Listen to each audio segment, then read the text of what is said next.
Innal hamdalillah nahmaduhu wa nasta'inuhu wa nastaghfiruhu wa natubu ilayh wa na'udzu billahi min shururi anfusina wa sayyiati a'malina. May yahdihillahu fala mudilla lahu wa may yudlil fala hadiyalah. Asyhadu an la ilaha illallah wahdahu la syarika lah wa asyhadu anna Muhammadan abduhu wa rasuluhu la nabiyya ba'dah. Ya ayyuhalladzina amanu taqullaha haqqa tuqatih wa la tamutunna illa wa antum muslimun. Fa inna asdaqal hadithi kitabullah wa khairal huda huda Muhammadin sallallahu alaihi wasallam. Wa syarrul umuri muhdatsatuha wa kullu muhdatsatin bid'ah wa kullu bid'atin dhalalah wa kullu dhalalatin finnar. Ma'asyiral muslimin, usikum wa nafsi bi taqwallah faqad fazal muttaqun.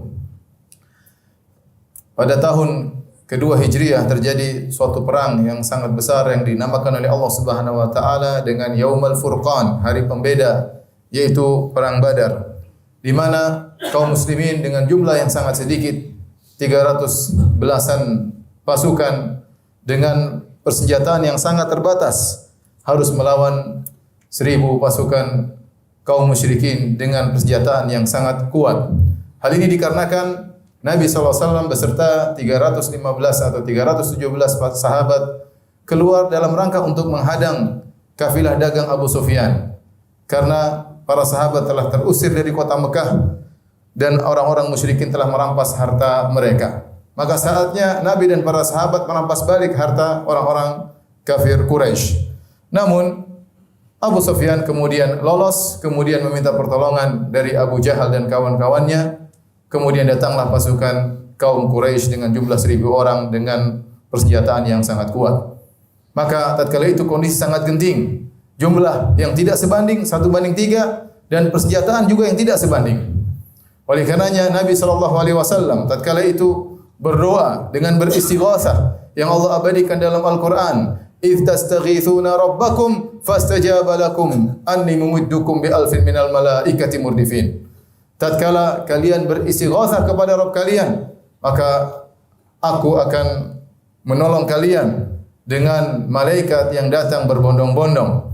Ketika itu Nabi SAW bersama Abu Bakar menyendiri berdua, sementara seluruh sahabat yang lain maju dalam medan pertempuran. Tugas mereka berdoa kepada Allah Subhanahu wa taala sebelum maju dalam medan pertempuran. Maka Abu Bakar radhiyallahu anhu berdoa dan Nabi SAW berdoa. Abu Bakar telah selesai berdoa dan Nabi SAW belum selesai berdoa. Beliau mengadakan kedua tangan beliau diangkat ke atas sampai ridak beliau, sampai selendang beliau terjatuh dan beliau tetap berdoa. Abu Bakar yang sudah selesai berdoa datang kepada Nabi SAW berkata, "Ba'dha munasyadatika ya Rasulullah." Wahai Rasulullah, sudah cukup doamu. Sungguhnya Allah akan mengabulkan doamu. Tapi Nabi SAW tidak peduli. Beliau terus berdoa mengangkat kedua tangan beliau kepada Allah Subhanahu wa taala. Beliau berkata, "Allahumma anjis wa'dak." Ya Allah, penuhilah janjimu. Ya Allah, wujudkanlah janjimu. Allahumma intahlik hadhil isabah falan tu'bad. Ya Allah, jika kami sekelompok kecil ini binasa, maka kau tidak akan disembah. Nabi terus berdoa sampai Allah turunkan firman-Nya bahwasanya Allah akan berikan pertolongan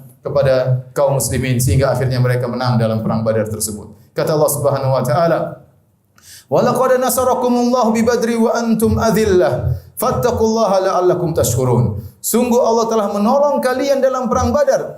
Wa antum adillah, yaitu padahal kalian sangat sedikit jumlahnya. Kalian sangat sedikit, kalian tidak memiliki kemampuan. Allah yang menolong kalian. Maka bertakwalah kepada Allah agar kalian bersyukur.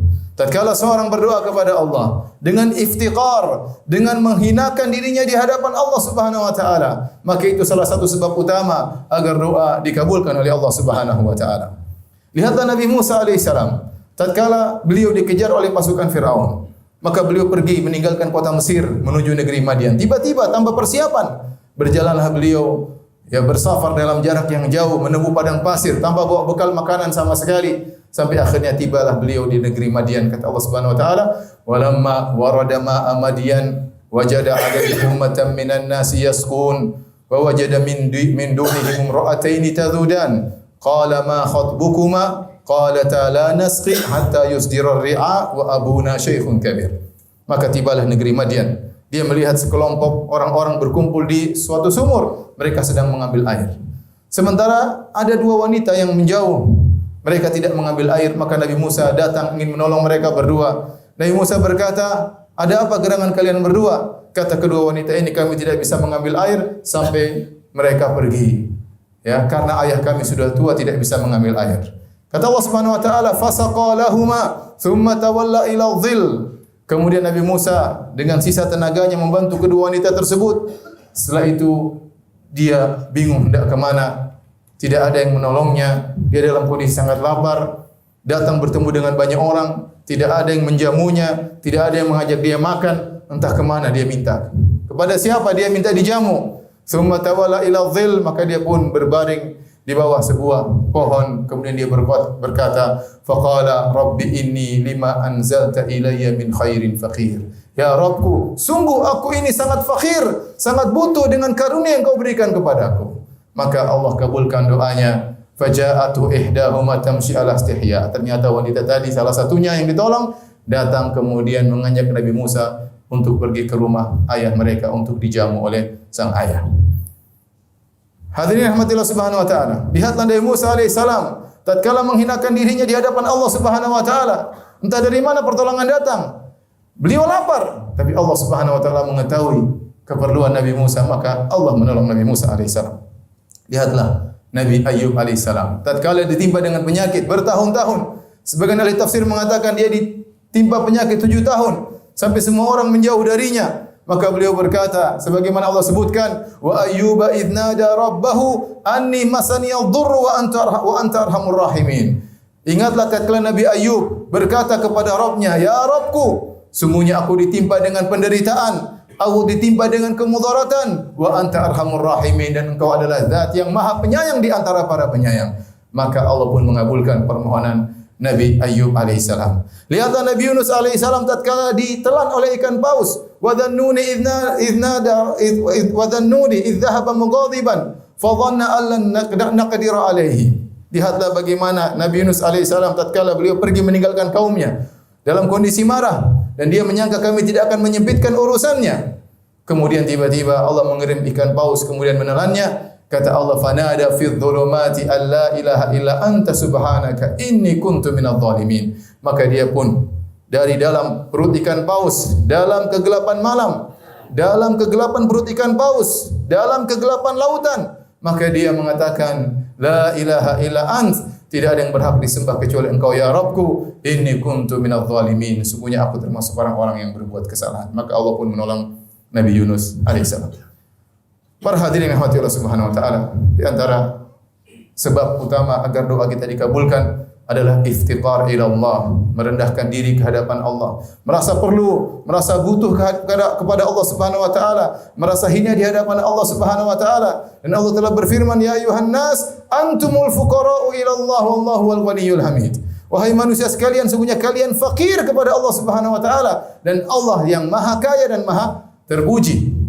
Lihatlah, jika seorang ingin dikabulkan doanya, maka hinakanlah dirinya di hadapan Allah Subhanahu wa taala. Apa kata Nabi sallallahu alaihi wasallam? Aqrabu ma yakunul 'abdu min rabbih wa huwa sajid. Kondisi orang paling dekat dengan Allah tatkala dia sedang sujud. Tatkala dia sedang meletakkan bagian tubuhnya yang paling terhormat, kepalanya, dia letakkan di tanah untuk menghinakan dirinya sambil dia memuji Allah dengan berkata subhana rabbiyal a'la wa bihamdi. Maha suci Allah yang maha tinggi dan aku maha hina. Kata Nabi sallallahu alaihi wasallam, fa ammas sujud fajtahidu fid du'a. Adapun sujud, maka bersungguh-sungguhlah dalam berdoa. Faqaminun ayustajaba lakum, karena sungguh mudah Allah mengabulkan doa orang yang dalam sujud. Kenapa? Dia sedang menghinakan dirinya tatkala sedang sujud. Demikian juga di antara sebab dikabulkannya doa tatkala seorang melepaskan kesombongannya. Oleh karenanya para ulama menyebutkan di antara sebab mudah dikabulkan doa tatkala seorang sedang bersafar. Nabi SAW menyebut tentang seorang yang dia telah melakukan sebab-sebab dikabulkannya doa. Kata Nabi SAW tentang seorang musafir, Ash'adha akhbar, yamuddu yadayhi ila sama, fayaqulu ya Rabbi ya Rabbi. Seorang sedang safar, tentang jauh dari keluarganya, jauh dari kampungnya, jauh dari makanan yang biasa dia makan, jauh dari tempat tidur yang biasa dia tiduri. Ya. Kemudian Ash'adha akbar, rambutnya semerawut penuh dengan debu, jauh dari kerapian, kemudian dia mengangkat kedua tangannya, maka ini sangat mudah dikabulkan doa seorang hamba. Allah Subhanahu wa taala juga menyebutkan dalam hadis qudsi tentang orang-orang yang ada di padang Arafah. Kata Allah kepada para malaikat, unzuru ila ibadi haula'i ja'uni syu'than ghubran ushidukum anni qad ghafartu lakum. Lihatlah wahai para malaikatku kepada hamba-hambaku yang mereka datang di padang Arafah dengan rambut penuh debu, dengan semerawut. Saksikanlah aku akan mengampuni dosa-dosa mereka. Karena jika seorang ingin dikabulkan doanya, maka dia harus merasa perlu kepada Allah, merasa hina di depan Allah Subhanahu wa taala. Sungguh contoh yang menakjubkan dari Nabi sallallahu alaihi wasallam tatkala di padang Arafah. Nabi sallallahu alaihi wasallam setelah menjamak salat jamak takdim, salat duhur dan salat asar, kemudian Nabi naik di atas ontanya di bawah Jabal Arafah, di bawah Jabal Rahmah. Kemudian Nabi mengangkat kedua tangannya berdoa setelah zuhur sampai matahari tenggelam. Berjam-jam beliau berdoa mengangkat kedua tangannya. Bahkan sampai tatkala ontanya bergerak, Nabi memegang tali kekang ontanya dengan tangan kiri dan tangan kanannya tetap mengadah ke langit meminta kepada Allah Subhanahu wa taala. Sementara sebagian jemaah haji baru berdoa 15 menit, setengah jam sudah habis permintaan mereka. Mereka tidak tahu apa yang mereka butuhkan kepada Allah Subhanahu wa taala. Sementara Nabi sallallahu alaihi wasallam yang pintu surga tidak terbuka kecuali yang mengetuknya adalah Nabi sallallahu alaihi wasallam, berdoa dengan luar biasa dari zuhur sampai maghrib. Demikianlah Rasulullah SAW karena dia yang paling tahu tentang Allah Subhanahu wa taala, dia yang paling merasa butuh kepada Allah Subhanahu wa taala. Aqulu qouli hadza astaghfirullah li wa lakum wa li sa'iril muslimin min kulli dhanbin wa khati'ah fastaghfiruhu innahu huwal ghafurur rahim.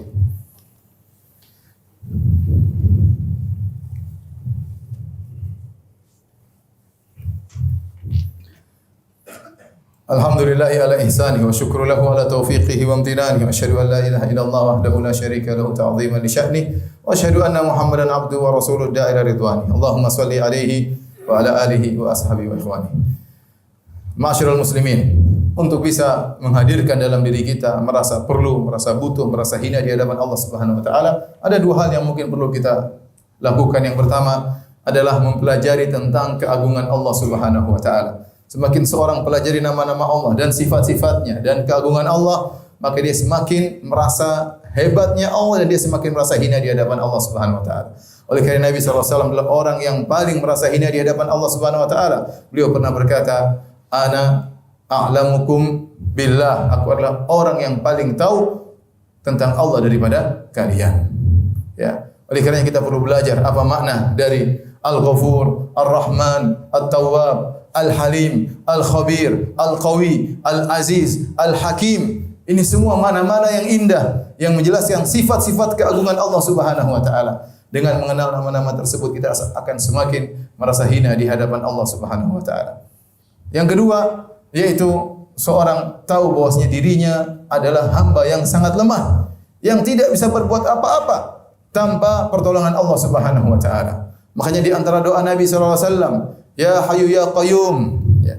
Kata Nabi sallallahu alaihi wasallam, ya Hayyu ya Qayyum, bi rahmatika astaghits. Dengan rahmatmu aku mohon pertolonganmu. Fala takilni ila nafsi tarfata ain. Jangan kau serahkan diriku kepada diriku meskipun hanya sekejap mata. Kenapa? Karena diri kita lemah. Ya. Lihatlah ketika kita dalam janin perut ibu kita. Siapa yang memberi kita rezeki? Allah Subhanahu wa taala. Ibu kita tidak bisa berbuat apa-apa. Ibu kita tidak bisa mengatur apa-apa sementara kita dalam perutnya. Yang mengatur kehidupan kita, memberi rezeki kepada kita dan sementara kita dalam janin perut ibu kita adalah Allah Subhanahu wa taala. Kemudian kita tumbuh berkembang. Sekarang kita sudah kuat, sudah dewasa. Kita sangat yakin bahwasanya semua diatur oleh Allah Subhanahu wa taala. Kita lihat betapa banyak orang yang badannya sehat, bahkan mungkin badannya kuat. Tiba-tiba Allah cabut kesehatan darinya, tiba-tiba dia pun sakit. Kalau Allah berkehendak sangat mudah bagi Allah Subhanahu wa taala. Lihatlah betapa banyak organ tubuh dalam tubuh kita. Ada organ pernapasan, ada organ jantung, ada organ yang lainnya begitu banyak yang semua dijalankan oleh Allah Subhanahu wa taala. Kalau Allah berkehendak untuk mencabut satu kenikmatan dari kita, maka kita akan selesai. Oleh karenanya kita harus senantiasa sadar bahwasanya kita selalu membutuhkan Allah Subhanahu wa taala. Betapa banyak kita lihat orang-orang yang sombong dan angkuh. Sombong dengan teknologinya, sombong dengan ekonominya. Kalau Allah ingin menghancurkan, sangat mudah bagi Allah Subhanahu wa taala. Sangat mudah bagi Allah Subhanahu wa taala. Maka semua yang menjalankan adalah Allah Subhanahu wa taala. Tatkala kita sadar bahwasanya semua kemaslahatan kita di tangan Allah Subhanahu wa taala, maka kita akan merasa sangat perlu kepada Allah Subhanahu wa taala. Kita akan berkata, la haula wala quwata illa billah. Tidak ada daya, tidak ada upaya, tidak ada perpindahan dari satu kondisi kepada kondisi yang lain kecuali dengan izin Allah Subhanahu wa taala. Yang terakhir saya ingatkan, merasa rendah, merasa hina di hadapan Allah adalah ibadah yang mulia. Kenapa doa merupakan ibadah yang agung? Sampai Nabi berkata, ad-du'a'u huwal ibadah. Doa adalah intisari dari ibadah. Karena dalam doa, seorang merendahkan dirinya di hadapan Rabbul Alamin. Dia mengakui kekurangannya, maka dia menangis, mengadakan kedua tangannya, minta kepada Allah dengan kondisi menghinakan dirinya. Ini kondisi yang Allah sangat suka. Seorang mengakui dirinya sebagai hamba di hadapan Allah Subhanahu wa taala. Oleh karenanya, jika seorang memberikan kondisi ini kepada selain Allah, kepada makhluk, maka dia telah melakukan kesyirikan yang sangat besar. Kata Allah Subhanahu wa taala, "Wa man adallu mimman yad'u min dunillah." Dan siapakah yang lebih sesat dari orang-orang yang berdoa kepada selain Allah Subhanahu wa taala? Sungguh tersesat, tidak ada syirik yang lebih parah daripada syirik berdoa kepada selain Allah Subhanahu wa taala. Seorang kemudian mengadakan kedua tangannya, mengendapkan hatinya, merendahkan dirinya, fokus kemudian minta kepada Nabi, minta kepada Nabi Isa, minta kepada Nabi Muhammad SAW, minta kepada jin, minta kepada wali-wali, minta kepada sunan-sunan. Maka ini kesyirikan yang sangat parah. Yang seharusnya kerendahan itu hanya dia serahkan kepada Allah Subhanahu wa taala. Sebagian orang minta-minta di kuburan, menangis-nangis, menghinakan dirinya, sementara di masjid dia tidak bisa melakukan demikian. Siapa yang dia sembah? Rabbul Alamin atau makhluk atau mayat yang telah mati. Sebagian orang datang ke Masjid Nabawi kemudian nangis-nangis minta kepada Rasulullah SAW. Ya Rasulullah SAW, ya Rasulullah. Ketahuilah Rasulullah SAW manusia. Rasulullah SAW tatkala perang Badar, beliau sendiri istighatsah kepada Allah Subhanahu wa taala. Beliau tidak bisa berbuat apa-apa, apalagi setelah meninggal dunia. Maka jadilah orang yang waras. Jangan sampai seorang kemudian menghinakan dirinya, merendahkan dirinya di hadapan makhluk sepertinya sehingga dia terjerumus dalam kesyirikan kepada Allah Subhanahu wa taala. Sungguh sifat iftiqar, merendahkan diri, menghinakan diri kepada Allah adalah ibadah yang sangat Allah cintai. Inna Allaha malaikatahu yusalluna 'alan nabi ya ayyuhalladzina amanu sallu 'alaihi wa sallimu taslima. Allahumma salli 'ala Muhammad wa 'ala ali Muhammad kama shallaita 'ala Ibrahim wa 'ala ali Ibrahim innaka Hamidum Majid. Wa barik 'ala Muhammad wa 'ala ali Muhammad kama barakta 'ala Ibrahim wa 'ala ali Ibrahim innaka Hamidum Majid.